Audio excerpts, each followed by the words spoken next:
determinaba el tiempo.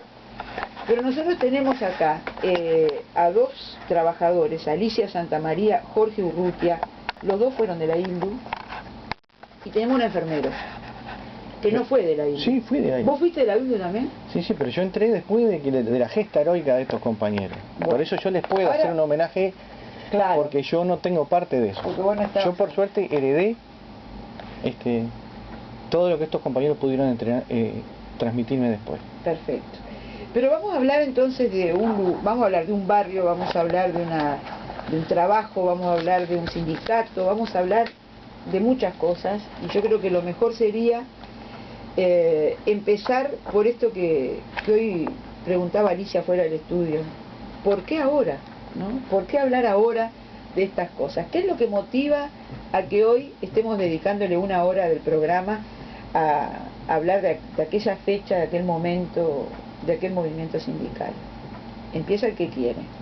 Bueno, la verdad es que el presente nos trae a la memoria un sindicalismo que ya no existe. Nosotros en la fábrica comenzamos en el 83, cuando se llamaban asociaciones laborales, que teníamos que hacer todo un estatuto y presentarnos a la policía, etcétera, etcétera.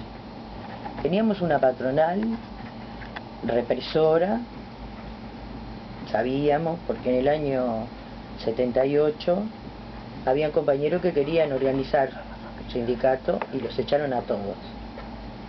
Me dijeron, no lo hemos corroborado, que dentro de esos compañeros hay un desaparecido. Comenzamos 3 mujeres y 2 hombres. Un poco al principio los caballeros de la fábrica se reían de nosotros y ¿qué van a hacer estas mujeres? Dábamos los volantes con la llamada a participar de las asambleas, con las reivindicaciones que teníamos, que la verdad que eran muy muy grandes. Claro. Pedíamos todo. Claro. Alicia, ¿vos hacía mucho que trabajabas en la INDU? Sí, 10 años. 10 años. Sí. ¿En qué sección trabajabas, Alicia? Y yo trabajaba en el peinado o en la preparación de hilandería. Nos rotaban los trabajos. Cuando comenzamos a hacer el pedido a la patronal, primero pusimos un aviso en el diario a la opinión pública, que tal día se iba a formar la asociación laboral. Eso era para sacarlo ya al exterior y que la patronal se quedara media sin saber qué hacer, porque eran tremendos. Si quedaba como solo todos los ustedes, patrones. como todos los patrones. Está patrones. muy bien eso. Estaban, eran terratenientes, una burguesía pura. Apellidos, ¿te acordás? Porque siguen estando en la vuelta. Claro, Puch, sí. Los Puch. Sí. Tenían tierras, vacas, ovejas, tenían todo, fábrica y telas, se exportaban, tenían todo. Y bueno, y comenzamos. Hay un pasado nuestro de un sindicalismo combativo. Claro, sí. Antes de la dictadura. Yo nunca había sido sindicalista, nunca había trabajado en fábrica tampoco. Pero un día dijo, me planteé, tengo que trabajar en una fábrica para saber lo que es.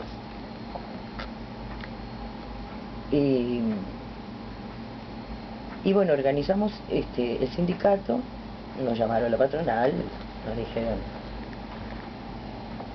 que bueno, que estaban a las órdenes, porque éramos 3 mujeres. Claro. Una estaba embarazada, otra compañera muy bonita, joven, y yo. Y 2 compañeros, uno de taller y otro de las cargas. Pero empezamos a plantear la plataforma. 25% de aumento,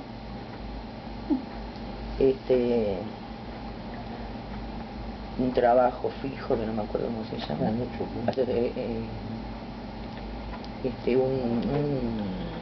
¿El aguinaldo también era? ¿No? El aguinaldo entero, una guardería, una enfermería que no teníamos cuando los compañeros se lesionaban en las máquinas había que salir en un taxi y ahí los accidentes eran brutales con las máquinas. Claro. Tuvimos compañeros muertos. La enfermería se consigue después de que muere un compañero. Sí. Y Dentro por de la supuesto. fábrica. Sí. Un accidente grave y no. Que ojo, era previsible, era un guinche que no habían arreglado y los compañeros para mantener el incentivo sacaban un fardo de 200 kilos a mano. Había un compañero que está jodido del corazón y Claro. murió ahí. Falleció ahí. No lo Ustedes subieron pedían a... todo, decís, ¿no? Ustedes Sí, pedían todo. todo, guardería. 25% de aumento acá, yo no me acuerdo en los últimos 30 años que alguien pida, ¿no? 25% no pide nadie. ¿Qué? Nadie pide. Bueno, pero esto estaba loco, se lo pedían a los milicos, ¿te das cuenta? Porque era dictadura. Exactamente. Y eran dictaduras. Sí, estábamos en la dictadura. Ustedes iban, estos 5, 3 mujeres, 2 hombres, y cuando hacían asamblea, ¿cuántos se juntaban? 1200 eran. ¿Y dónde se juntaban? La primera asamblea fue en el sector del Peinado, que es un galpón enorme, y ahí todos los compañeros, todos, pararon la fábrica y se hicieron la primera asamblea. ¿Y qué sentían? ¿Por qué se sentían con la fuerza de pedir esto y de juntarse? Porque estabas en una fábrica, estaban prohibidos los sindicatos. ¿Qué es lo que les daba la fuerza? La fuerza, la primera fuerza nos dio, aunque parezca mentira, Volentini cuando claro, libera exacto. los salarios. Ahí está. Entonces ahí dijimos, es la nuestra. Cuando En liberan septiembre los del salarios. 83. En el 83. 2.700 pesos. 2.700 pesos viejos, Sí, no sí, son de estos de ahora. Claro, No tengo idea. Sí, ya hubo como 2 cambios de cero. Sí, claro. Bueno, y al liberar el salario, nos enfrentábamos a la lucha. Ahora, seguro. Eso, así, era así. Seguro. Y bueno, vimos que la fábrica... Para, porque puede haber gente escuchando que no entienda. ¿Qué quiere decir liberar el salario? Que hasta ese momento, ¿qué pasaba? Lo marcaba el gobierno. Y lo marcaba el gobierno y los aumentos no se daban. Claro. Y ahora dejaban que cada empresa fijara su salario. Claro, yo creo que a Volentini le tendrían que haber dado una paliza. Tendrían que haber dado una paliza por hacer eso. Claro, lo que pasa es que, ojo, estaban medio en camiseta porque acordate que en el 82 quebró la tablita. Hasta el 82 ellos tenían planificado una inflación y en base a eso era que aumentaban los sueldos y aparte no había movimiento para hacerle frente. Claro. Después del 1 de mayo del 83, el PIT se empieza a firmar como organización, pero su prueba de amarillismo venía en la medida que fuera combativo, porque las asociaciones profesionales fueron dando vuelta a la mano del sistema. El sistema permite eso para tratar de generar un sindicalismo amarillo que, no sé por qué estoy pensando en la actualidad, que no transgrediera lo que el gobierno quería. Y de nuevo las semejanzas. Y los compañeros fueron definiendo un sindicalismo que no se iba a quedar con lo que la dictadura planteaba. Exacto. Yo creo que fuimos una de las primeras textiles que se organizó sindicalmente. Entonces, el COT, que es el Congreso Obrero Textil, abrió las puertas del Congreso, pero ahí no pasaba nada. Seguro. Nosotros íbamos delegados al PIB por la ILDU, y ahí íbamos a luchar nuestro pensamiento. Perfecto. Y cuando dijimos que nos íbamos a plantear un plan de lucha, no estábamos conformes. Hubo que pelear eso. ¿Y quiénes no estaban muy conformes? El COT. El COT. Sí. Pero el COT que agrupaba todos los que trabajaban en las textiles. Claro, que hasta ese momento no había muchas. Creo que Suitex se estaba preparando, porque ya se veía un ambiente más combativo.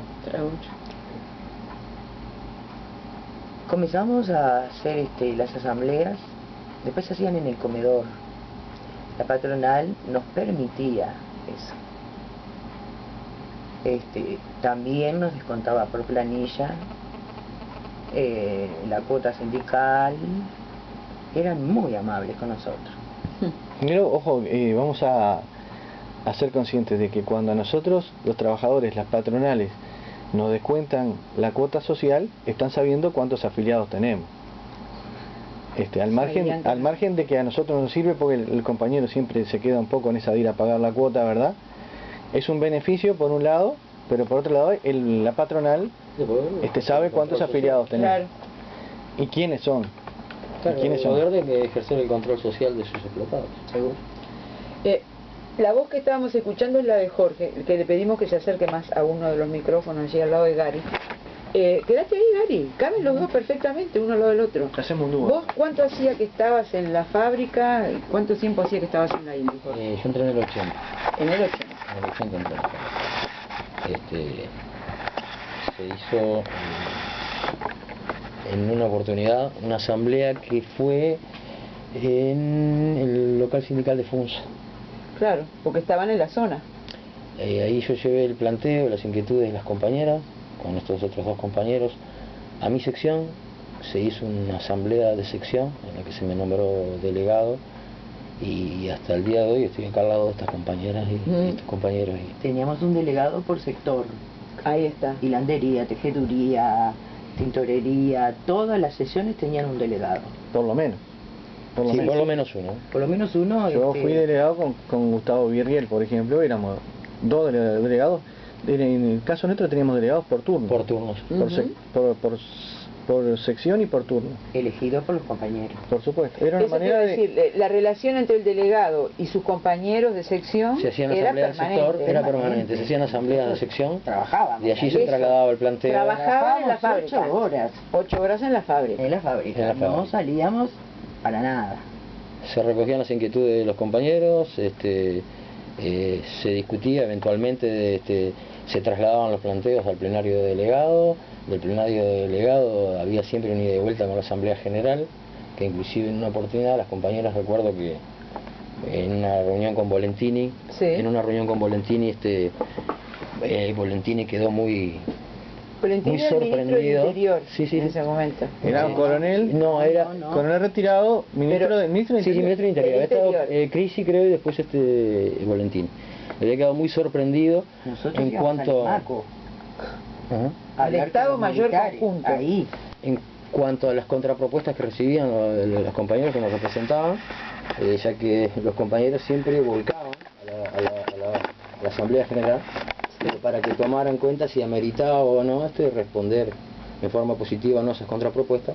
Entonces Volentini se sorprendió porque excepcionalmente era el único sindicato, y nombró, dio nombres de otros dirigentes, que tenían que salir corriendo, según él, a preguntarle a las bases qué era lo que pretendían. Lo que hacen siempre las patronales, ¿no? Tocarte la oreja, una onda de resolver con vos. Claro. Y que también pueden hacerlo el Fondo Monetario, tocándote la oreja a un ministro, en vez de Sí. que el ministro podría decirle, mira, quiero negociar pero yo no puedo. Respondo a toda esa gente que está ahí afuera. Eso es más democrático. ¿Sabés lo que pedíamos? Estabilidad laboral.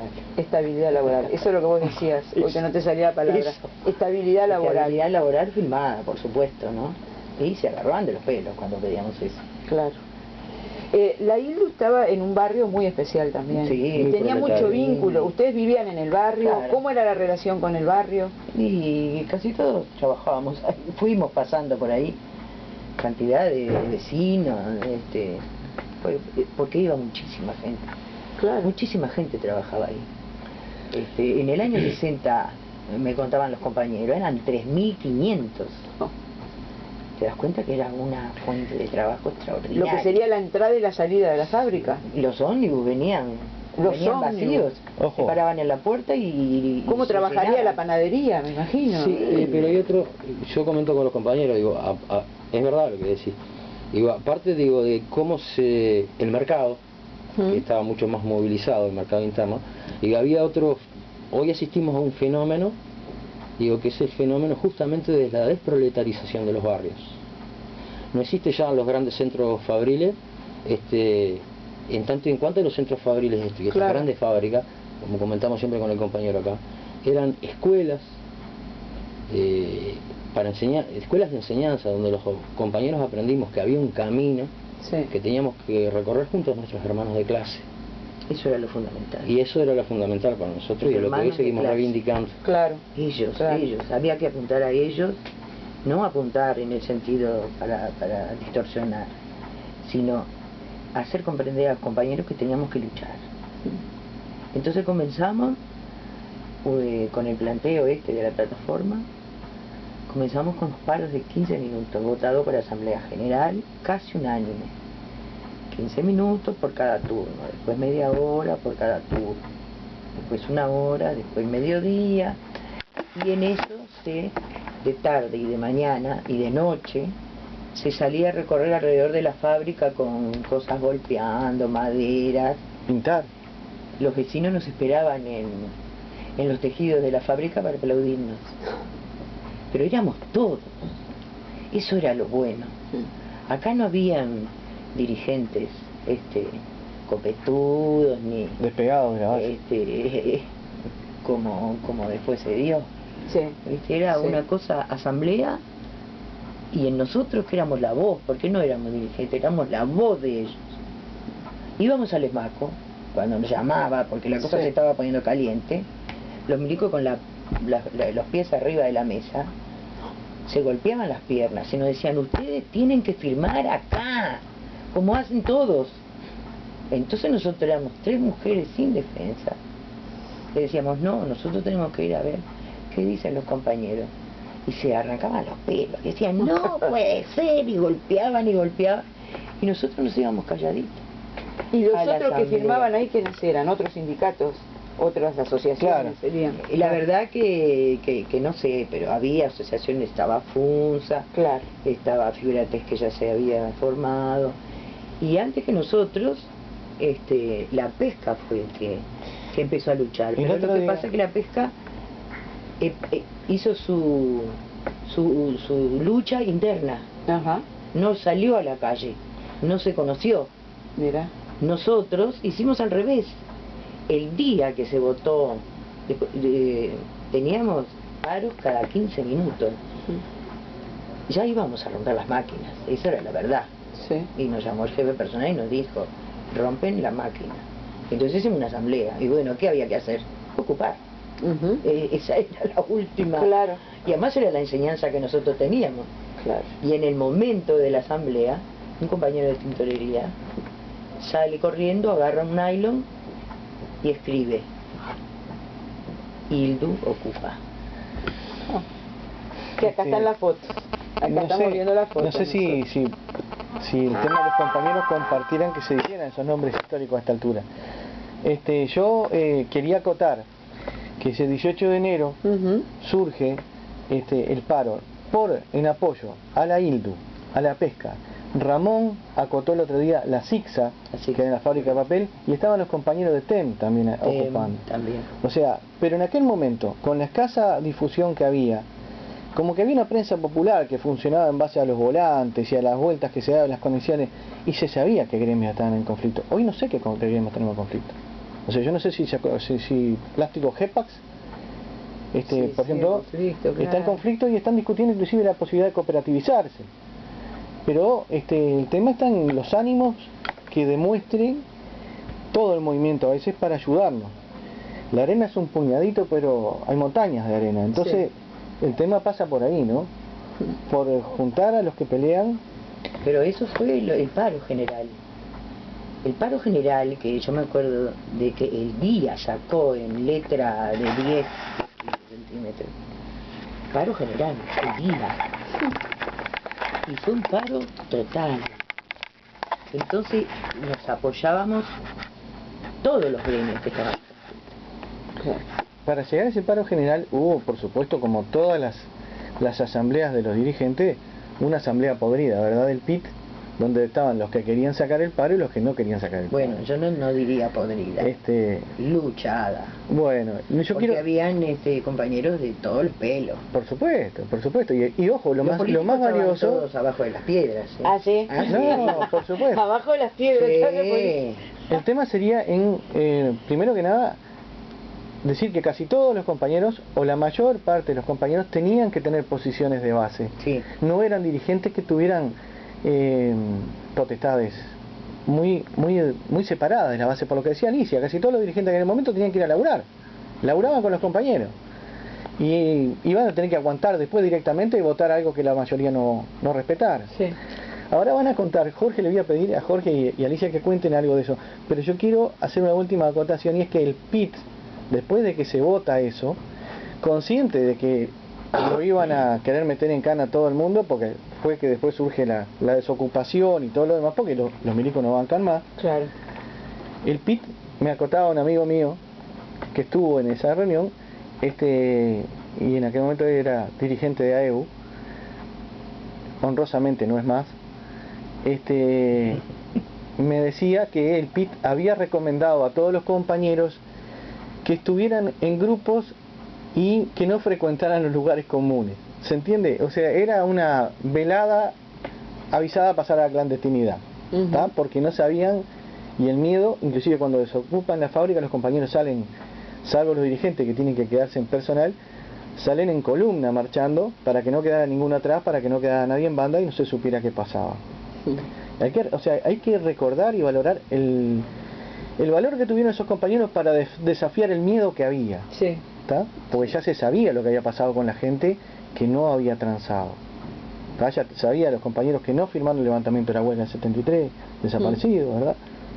Y bueno, y todos los que ya habían venido después. Está claro, está claro. Esperen un poquito que tenemos que hacer una pausa nosotros. Vamos a traer además el celular al que llegan aquí a la radio los mensajes para leerlo. Ustedes tienen mensajes también, sí, tenemos, que los podemos leer a la vuelta. Y como nos va a quedar ahí hasta las 11, vamos a tener media hora para seguir conversando, una pequeñísima pausa en el medio. El sentido que tiene recordar todo esto, también que ustedes lo expliquen, ¿no? Porque uno... cada uno sentirá lo que sentirá, pero uno en esta época ve que hay tanta gente que escribe libros y hace historia y vende los libros y queda en eso. ¿Y con qué sentido? ¿Por qué recordar todo esto? ¿Si es por una cuestión de melancolía? ¿O por qué estamos recordando todo esto? Sobre todo pensando que hay mucha gente joven, o capaz que no es tan joven, pero que hoy es la que está siendo masacrada en el trabajo, ¿no? En una empresa de limpieza, yo qué sé, en una empresa de seguridad, pagan 3 pesos, la echan mañana, no tienen ni idea de lo que es estabilidad laboral, ni soñaría jamás pedir 25% de aumento. Pero ¿por qué vale? ¿Y para qué hablar de todas estas cosas ahora? Después de la pausa.